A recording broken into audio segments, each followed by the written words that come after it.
Okay, so we're going to open up this box from Lobels and take a look at the briskets that should be packed on ice here. Ice packs. So we've been doing briskets from Lobels every Memorial Day or 4th of July since 2005.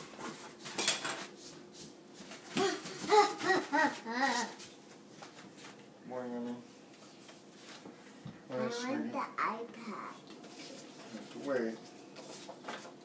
I want Okay, Rosie, can you see in here? Can you see inside the box? Wah, wah, wah.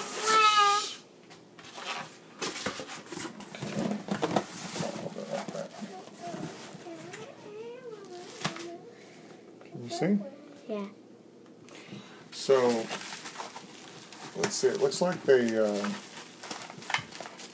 also sent, besides the briskets, they sent some complimentary new Lobels steak sauce. You're in too close, sweetie. Back up.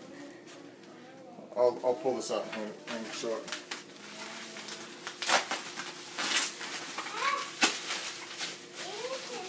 So,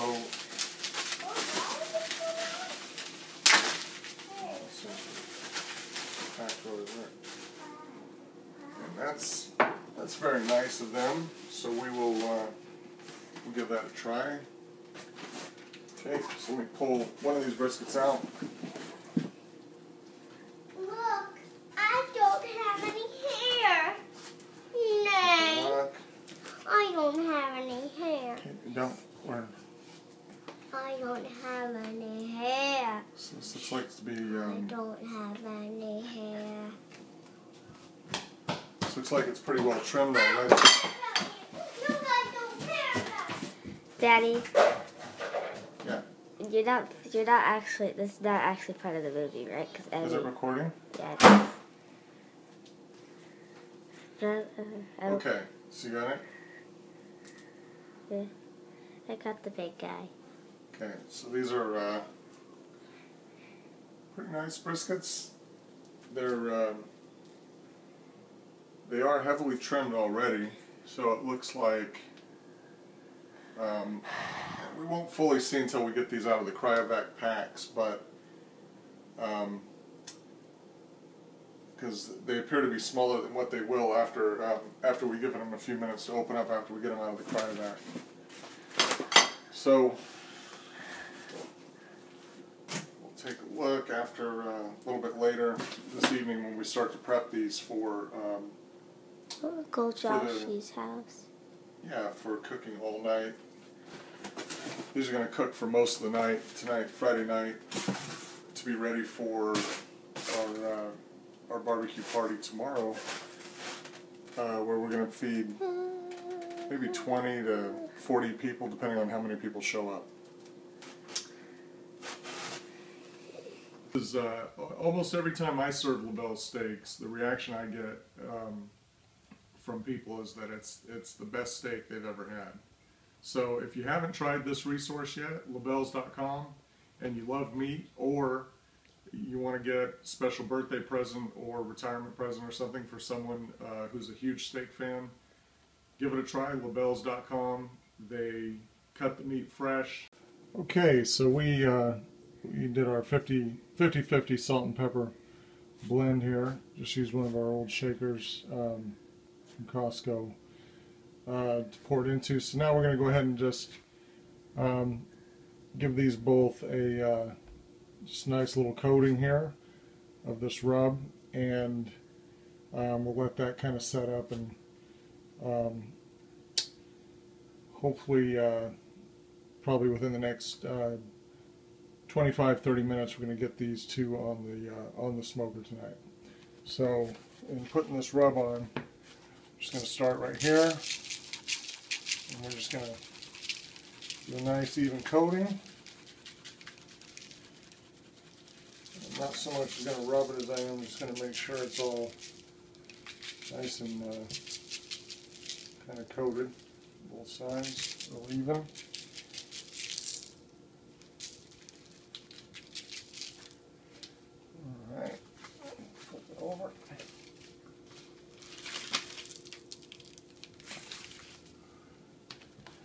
using our butcher paper here as a nice countertop material. Create a good work surface.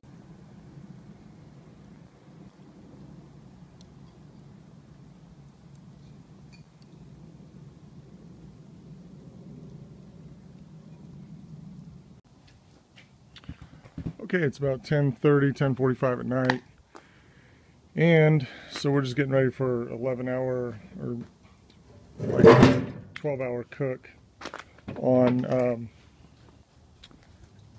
This is a very well. This is a 10-year-old Brinkman upright that I got and have used heavily over the last 10 years, and it's really falling apart, but we're going to use this smoker tonight, kind of just for fun, with the two briskets that we're doing for the 4th of July. We're going to use this smoker just to kind of show that you can cook, and you don't really need a real fancy cooker to get great barbecue. And actually, with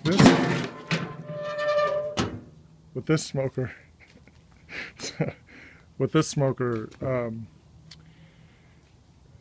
the temperature gauges also don't work much. When they do work, pretty inaccurate. So we're going to smoke these briskets by simply just by feel for the fire, and I'm going to just pay attention to the meat and watch how it cooks, and listen to how it cooks. And we've cooked enough briskets. I've cooked enough briskets where I'm going to know where my temperature is, and I don't need a thermometer.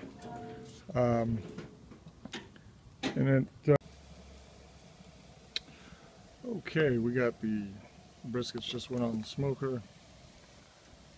Got both those briskets on there. Running a little behind schedule, but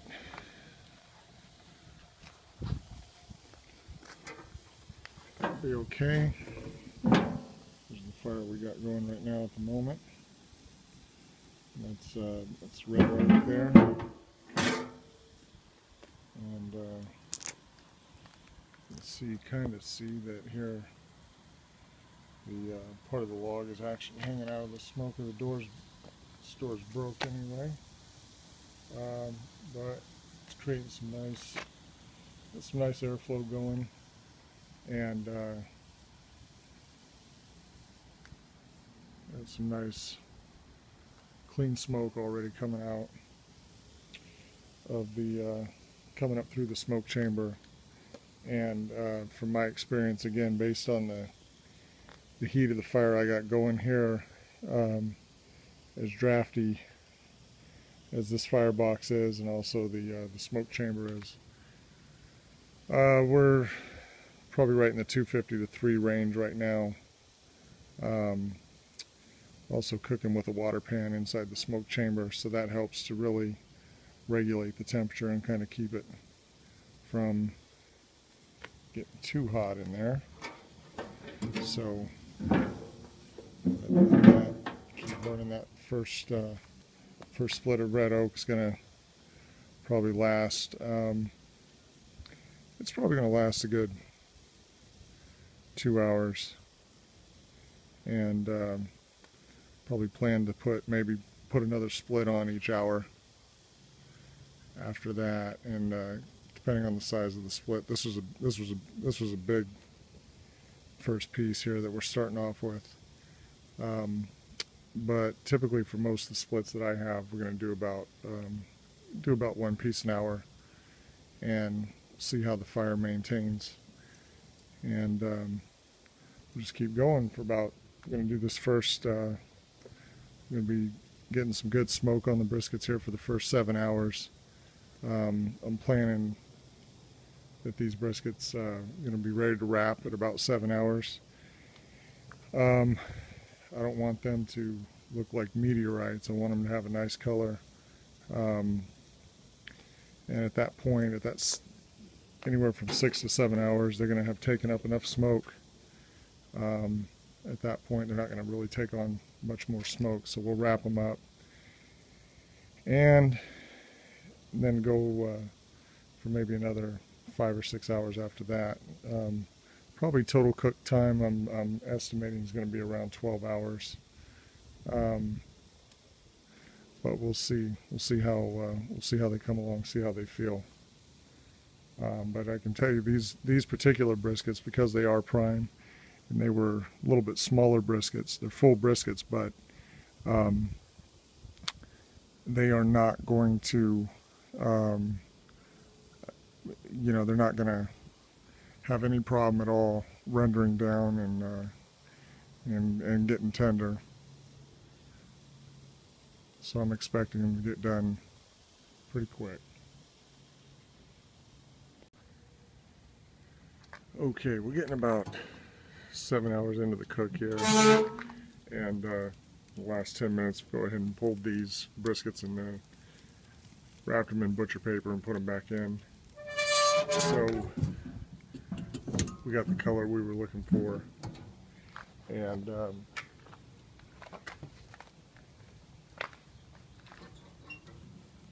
the briskets now cooked for about another 5 hours.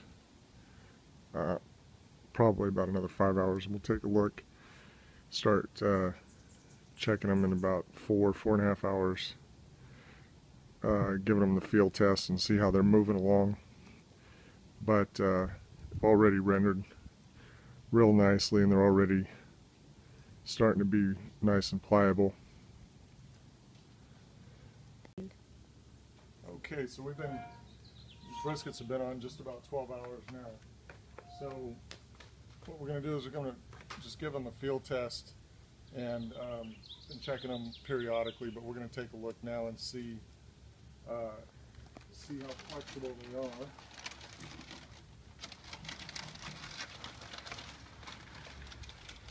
If they're ready to start rendering, to start resting.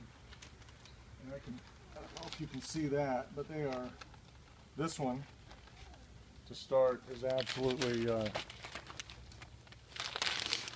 this one is done. It is ready. And when I shake it, it feels like I'm holding, the consistency almost feels like, almost like Jell-O. So I'll go ahead and rest this one here for a minute. Okay. So I'm going to go ahead and check this one.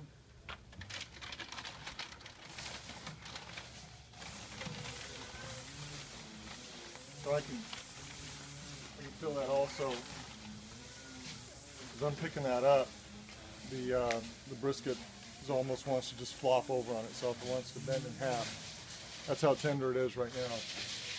So I know that this also is, this brisket's also done. So the next step here, we're going to go ahead and take these out. I'm going to get them wrapped in some towels to rest over the next several hours before we actually get them and serve them at the party. Most of the brisket.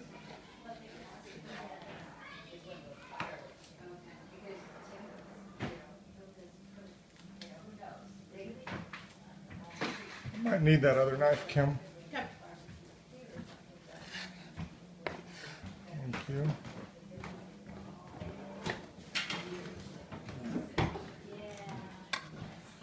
Thanks, Kim. See that smoke ring there? The nice bark. Yeah. Just pull that apart. Okay.